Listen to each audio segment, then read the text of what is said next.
La difficulté liée à l'investissement, c'est la difficulté que tout le monde éprouve finalement. C'est les histoires de garantie en fait.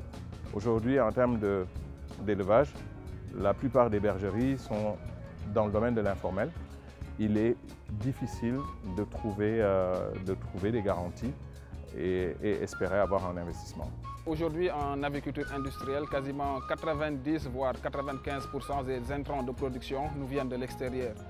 Raison pour laquelle toute fluctuation du marché extérieur ou toute contrainte sanitaire ou humanitaire extérieure peut avoir des répercussions sur notre filière. Waaw, ñun investissement bi ñuy wut rek mooy ñu gunge.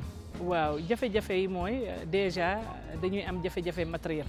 Léegi ñun xam-xam baa ngi fi, man-man baa ngi fi, mais li ñuy séentu ci investisseurs yi comme ça ñu mën ñu accompagner suñuy activités. Dans la santé animale, le plus difficile, c'est un peu l'absence de structuration, hein, d'une structuration étatique et d'une structuration dans les modèles.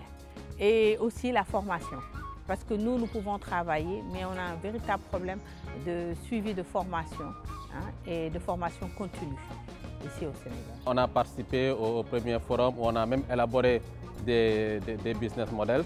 Et comme je l'ai dit tantôt, c'est en fonction maintenant des recommandations et des suggestions qu'on a pu réorienter un peu, déplafonner même certains montants et orienter maintenant notre financement dans des projets innovants et des projets qui ont un impact sur la production. Et là, véritablement, on a vu que c'était nécessaire de pouvoir un peu recadrer notre système de financement. Je pense que nous avons besoin de concertation avec les acteurs. Nous avons vu ce matin qu'il y a beaucoup d'opportunités.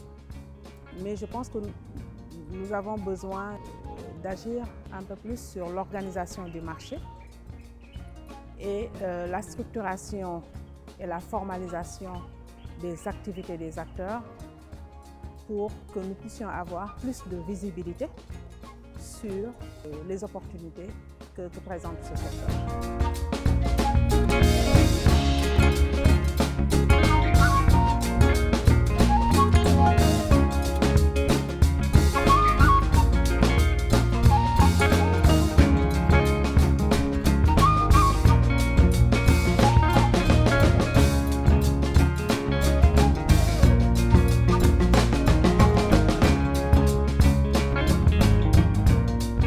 Ce qu'il faut dire, c'est que vraiment, par rapport à l'autre forum qui en réalité avait lancé le processus, je crois qu'on est en train de maturer le système de promotion des investissements dans le secteur de l'élevage. Il s'agit en quelque sorte d'une association win-win, dans la mesure où l'État a intérêt à promouvoir la filière pour pouvoir produire des produits qui vont se substituer à des produits d'importation, à savoir les OAC. Il s'agit d'un secteur pourvoyeur d'emplois, donc l'État a aussi intérêt à nous soutenir pour créer des emplois et soutenir la jeunesse, mais aussi pour en quête de cette souveraineté alimentaire qui est un thème d'actualité.